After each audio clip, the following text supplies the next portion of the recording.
humble condolences and thoughts are with His Majesty the King, the royal family, and all the Thai people during this deeply sorrowful time. We will remember her forever.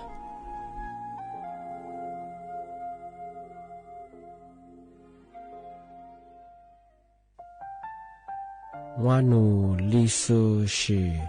Tami kunawa jama amusa Nima aku tili sango Wanu watsuma aku Pfama Ko watu wama tili Shikwali pudu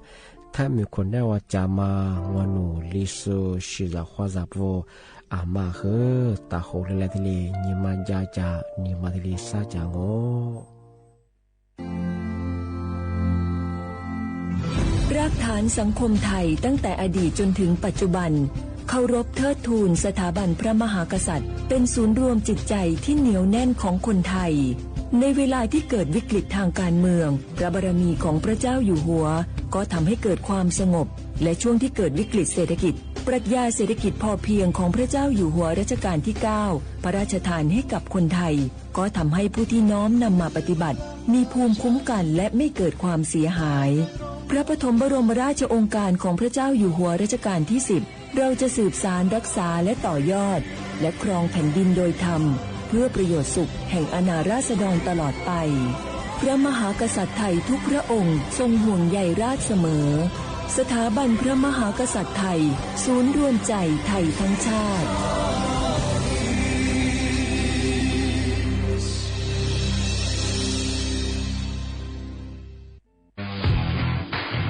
รัฐบาลไทยประกาศสงครามสแกมเมอร์รัฐบาลจึงได้ประกาศสงครามกับสแกมเมอร์ในฐานะที่สแกมเมอร์เป็นวาระแห่งชาติและในวันนี้ผมก็ได้ใช้โอกาสนี้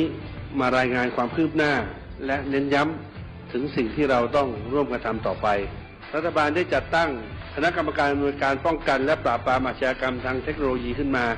โดยมีผมเป็นประธานด้วยตนเองเพื่อให้ทุกหน่วยงานทำงานไปในทิศทางเดียวกันเราได้มีการลงนามบันทึกความเข้าใจระหว่าง15หน่วยงานหลักทั้งภาครัฐและภาคเอกชนตลอดจนสถาบันการเงินเพื่ออุดช่องโหว่ทางการเงินและตัดเส้นทางเงินของกระบวนการอาชญากรรมเหล่านี้ให้สิ้นซากรวมพลังคนไทยต้านภัยสแกมเมอร์นายอนุทินชาญวีรกูลนายกรัฐมนตรี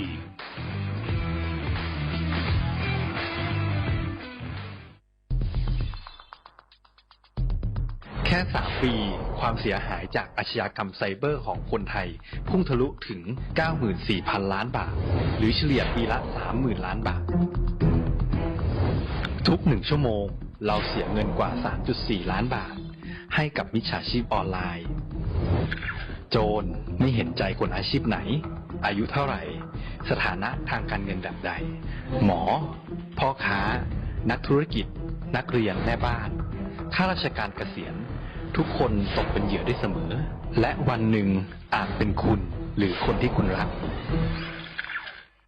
เพราะจุดอ่อนร่วมของเหยื่อคือความเร่งรีบขาดสติหรือแม้แต่บางครั้งก็เกิดความโลภจนเกินไปอย่าปล่อยให้การกดคลิกเดียวลิงก์เดียวทำให้โจรยิ้มกว้างวันนี้ถึงเวลาแล้วที่คนไทยทุกคนจะต้องร่วมมือกันสร้างภูมิคุ้มกันอาชญากรรมไซเบอร์ช่วยกันหยุดก่อนที่ภัยไซเบอร์จะทำให้คนที่คุณรักและตัวคุณเองกลายเป็นเหยื่อ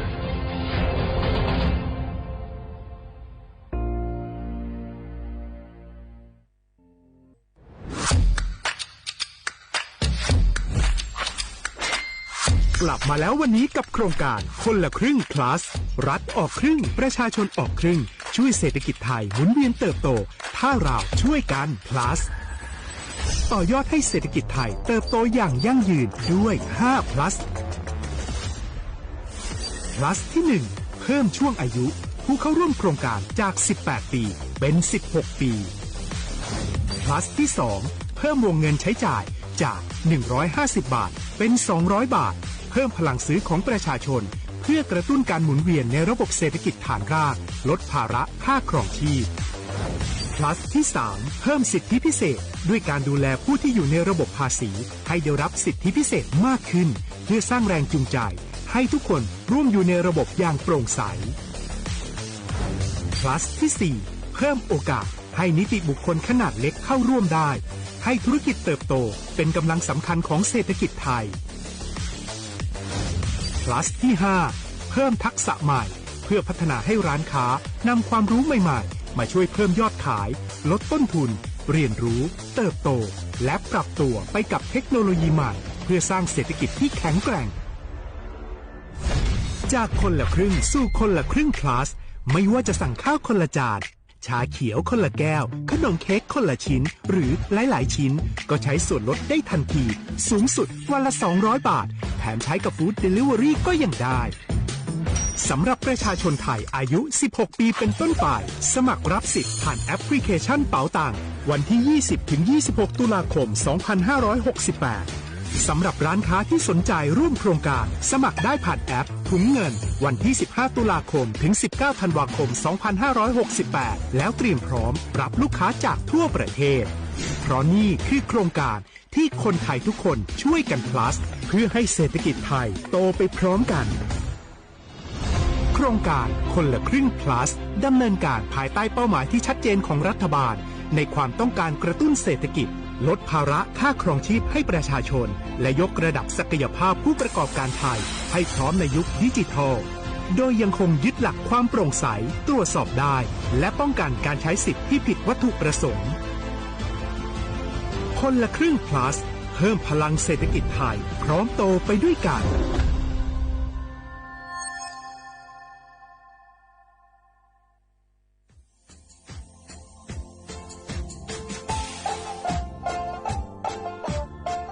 น่าถึงมาปีมาซื้อจีชมังโงมัญญาคณะรัฐมนตรีไงมีมติยากกว่าอยู่หัวมองเมื่อเหือนยากุลาซื้อหาหนีซื้อกูยังไง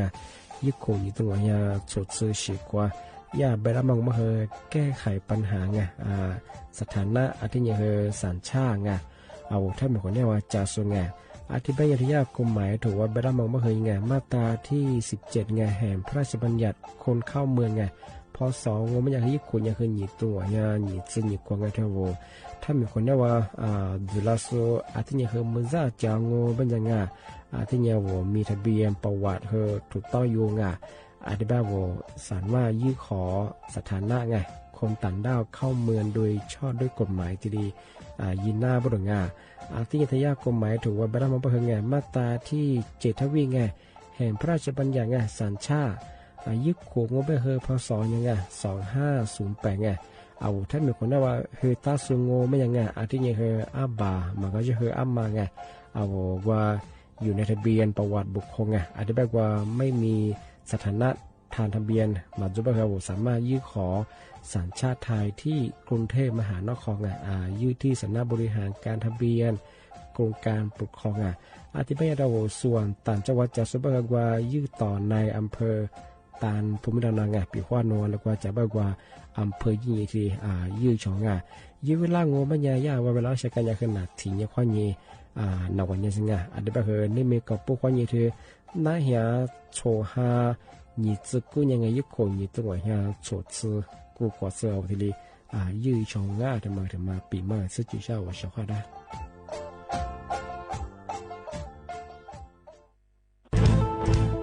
เชียร์ว่าบุกอามาสนใจ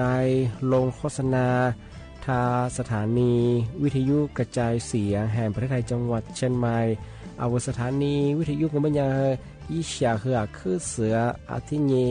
ยี่สัญญาณว่าคือหูยาคือยิบเป้งเที่ยวพื้นที่จังหวัดเชียงใหม่ยังอาทิปัญญาอามาสนใจลงโฆษณาช่องของมันยังติดต่อที่สวทเชียงใหม่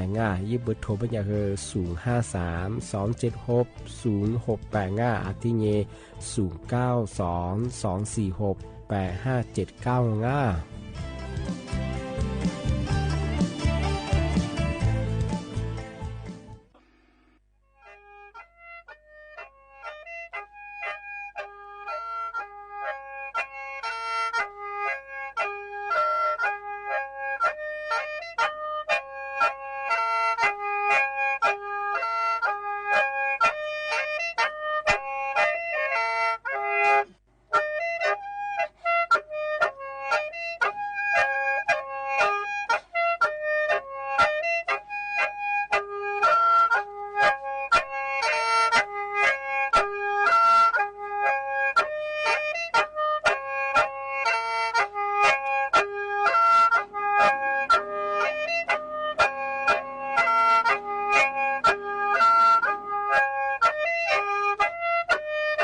อามาสาฉมโมควานีเจโมเอาลิสุงโอโดซึตะควาเปลาวงอ่ะเอาลิสุงโอโดยจำบางงมันยาโดกุญญาทาเจ้าหมายดังอ่ะสถานีวิทยุกระจายเสียงแห่งประเทศไทยจังหวัดใช่ไหมวะโดยจ้างาที่นี่มาหนีขวาด้วยไงเวลาหนีขวาจัวในแนวโฉมโมควานีเจโมที่ขวาที่โมล้อมันยาหนีโมควานีสามโมงอ่ะนาทีเงี้ยควานีนาเงี้ยเสือที่โดยจ้างาที่ทาววิทยุว่ามือจะมางมันยายี่ครึ่งความถี่งมันยาเฮที่ตัวลิฮาสิชิโชเฮกว่าโจญาดุลางาที่ทาวระบบไลฟ์ส่งมาเฮฟิสุบุยเพญาสวทจุดเยียเชียงใหม่ที่โบยังที่เนี่ยเฮยี่ครึ่งความถี่ที่ตัวลิฮาสิชิโชที่โบยังเฮความเมื่องานวิทยุทาฟิโบยังที่ทาววิทยุมันยาเฮยี่ระบบยาเอนี่ไม่ถึงยังงมันยาเอาลิสูบางงมันยังเฮชื่อหาหนีจื้อยังนี่ไม่ถึงยังมาเฮหลายังหลับมายังยึดโคยึดตัวยึดจังหวะโคเอาท้ายบางมันยังเฮชื่อหนีหากู้ยังนี่ไม่ถึงยังมาเฮหนาหนีวันอังคารที่9เดือนธันวาคมพศ2568ที่ขมางงทีนี้ที่มาเทเชื่อที่มาปีมาซึ่งจริงช่างมุสาสถานการณ์กว่าชายแดนกัมพูชาเจเอาไทยจริงแต่พวกเอามาสัญญาขึ้นยาที่เดโฟหัวจ้างแม่กับพวกคนยังที่บ้านของมันยังเอามาสักว่าประชาชนกว่าประเทศจะสุบงมาสักว่ารัฐบาลที่เดหลักโซ่กันที่เดจัดดูแลจะมันยังอะไรเนี่ยลีเซว่ามาสักที่เดจัดดูแลโจ้บรงที่เนี่ยรัฐมนตรีกระทรวงศึกษาธิการที่คู่หิงโรงเรียน3 ปีมาเฮียโชเฮียลีซึที่ฮิซึที่เฮียกัดซึ่งที่ปีจุบันที่เนี่ยคือจันเนี่ยเจคู่มาจริงที่เลยว่าจ่าจะมากว่าเขาเนี่ยจัดตัวจุบันที่บ้านเขามาสักกว่าเนี่ยคือขึ้นอย่างที่เลยสถานการณ์ที่กี้จะมาขายช่วงบ้านเขาว่าจะสู้กับมางานที่เช็คที่ว่าคู่จะช่วงที่มาถึงมาปีมาเช้านั้นที่บ้านของมันยังไงที่มาถึงเชื่อถึงมา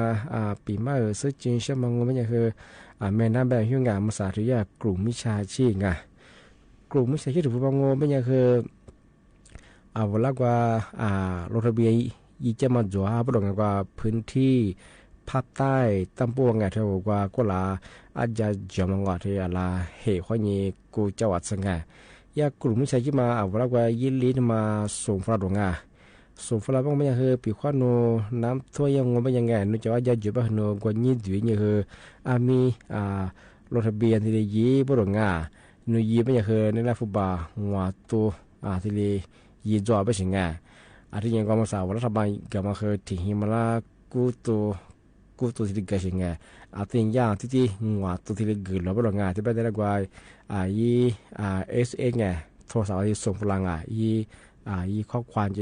ยี่ลีงานนึกว่ายี่ดูนี่คือมีรถทะเบียนที่ได้ยี่บรองวิข้อมูลก่อยไปถึงอะไรไปตัวสายุไม่เคยมันยังคือ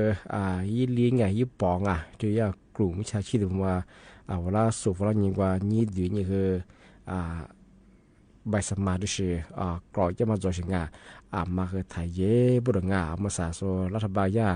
นายบายกุชิมาจบถึงว่าภาษาพระว่ายี่ลิ้นสูบฝรั่งยิ่งกว่านี้ด้วยคือมีรถทะเบียนยี่จะมาปีข้อนน้ำจะว่าน้ำตัวยังไม่ยังไงบ้านที่ได้ถึงเป็นไงจะมาสิ่งที่มายี่จะไปถึงปีข้อนั้นมาสูบฝรั่งยี่รถทะเบียนจะมาไม่ยังไงทำไมคือกลุ่มมิชาชีพหลักสมข้าสมงมาคือถ่ายยี่ด้วยนี่คือถ่ายรถทะเบียนบ้างทำไมถึงมาปีมาเช่นนั้นที่ยังไงที่มาเที่ยวเชียงไม่ยังแม่ถึงมาวันที่8ไงทำไมยากว่าจังหวัดสงขลาเจจังหวัดหาดใหญ่ยังไงเจฟุบากูตัวบายีจอมังเมถึงยังมายาฟุบายีจอมังมันยังไงละช่วยฮีประสองมันยังคือทีเมืองโชตุเฮฮาลิซลิฮิสงพวกประสองมันยังที่เฮียงวัดสุที่ล้านสุที่ลียีจอบังมาคือจังหวัดสงขลาเจหาดใหญ่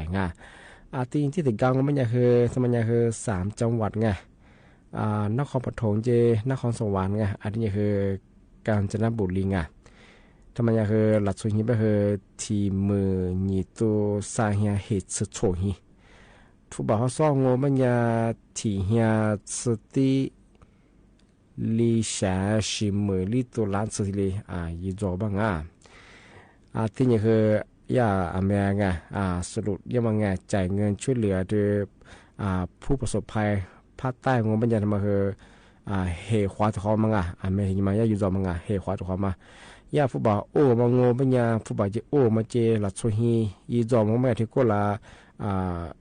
ก็เรา喜欢黑好这อเมริกาชอบไป黑花生ลัดโซฮีมันยาคือโฉชาชิมือลีตัวสร้างเฮียลิศนีฮิสติลียีโจบังมันคือเหตุความตัวความบังอเมริกาชอบบังผู้บ่าวตะพวงบังคือโฉตุล้านเซอร์ติลียีโจบังชอบมันคือที่ยาพอก็ยีกุลาเธอพื้นที่น้ำท่วมสุดได้ยีโจบังที่หิมะละกูตัวบังมันคือไม่ถึงมันคือเหตุความตัวความยีโจบังที่ยังไงถ้าเชื่อว่านะแบ่งหิ้วงามาสาริยาสำนักงานตำรวจแบ่งหิ้วงามาสาริยาพื้นที่ภาคใต้ว่าเทียปพข้อนี้ผู้บ่าที่หิมาลากุตบาที่ลีจัวที่สิ่งแรกคนแน่ว่าที่กลุ่มมิชาชีพผมคือเอาละยีข้อควานก็ยินลีที่สุฟลมังถ้าเชื่อว่าแบ่งกุ้ยมังมาคือฐานยินดูเย่พันยินดูไม่เนี่ยเอาไว้เนี่ยรถทะเบียนมันก็ไม่อย่างเงี้ยมาคือกลุ่มมิชาชีพลาวอยู่ข้อมือคือยังมังมาถ่ายยังทางชาวบ้านเชียงใหม่ปีขว้าว่าผู้บ่าวพักกับว่าเคยน่าสู้รถทะเบียนจะมาทีรีมาโจบุรงนั่นว่ายี่ข้อความให้สุฟลามังมาพักสุฟลามันอย่างคืออะไรเนี่ยคือกลุ่มมิชาชีพละสมบัติข้าศึกมาถ่ายยืดดีงานมันอย่างคือทีรีเจนเตฝรั่งที่ไม่อย่างคืองานภาษาคือนั่นคือมกว่าแต่ขวากันนั่งที่เราสมมกว่านั่นนักเนี่ยปกขวาแต่ขวาชุดขวางว่าเชื่อว่าถ้าวิธียุคให้นันจะสู้ทลายสัวตีสุดละคือพลาสุดละคือข้อขวาง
ทีนี้จะมาแต่เชียงโง่ปัญญา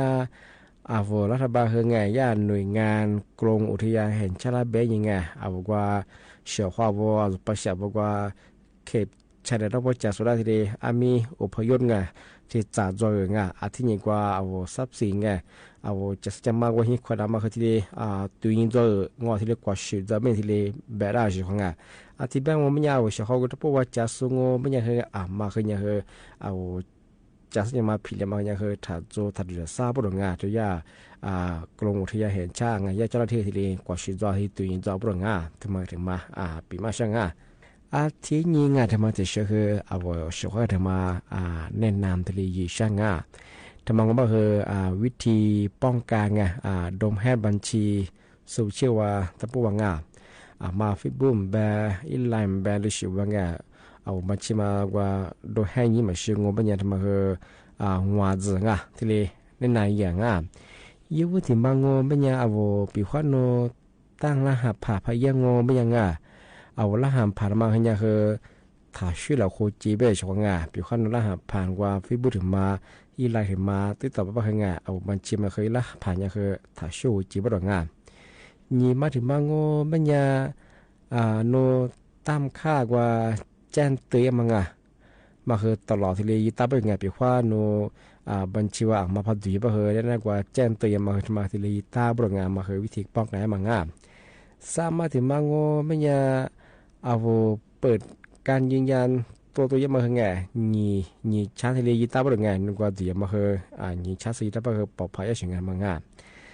ลีมาถึงมังโง่ไม่ยาปีว่าโน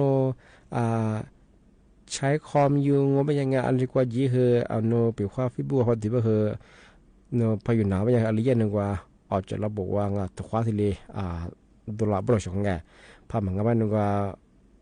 มาตัวละบริษัทโนที่แรกก็จะเป็นสัดส่วนมาหลังขาดตัวกันยังบริษัทงอนโนฟิบัวจีเนี่ยคือ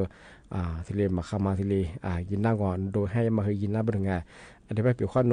มาโทรศัพท์แบบเอาคอมพิวเตอร์แบบไงมาเรื่องว่าแต่กันยังบริษัทนภา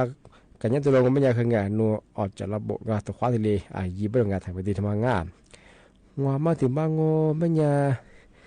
กว่าย่าเว็บไซต์แบบยินลินดิชื่อส่งฟอร์มาส่งฟอร์คือไงมันก็ชื่อว่าฟิบเบอร์พอหมดก็คือว่ายินดีมันคือถ่ายยีไปใช่ไง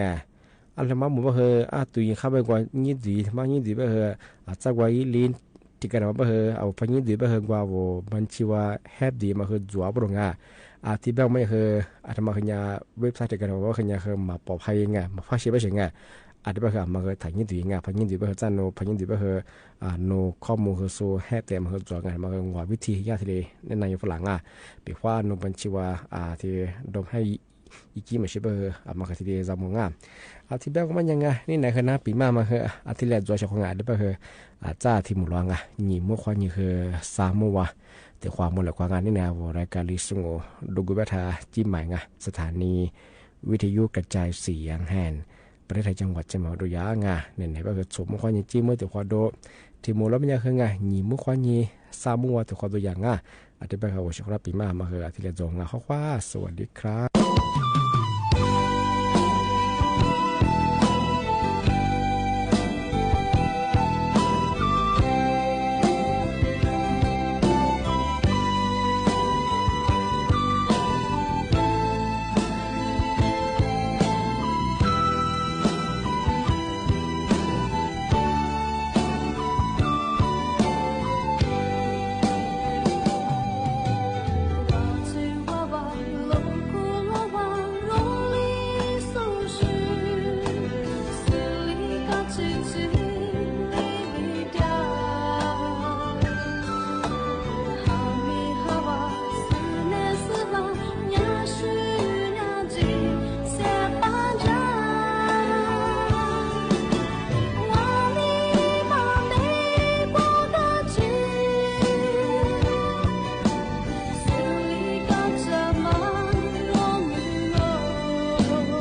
起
掉了。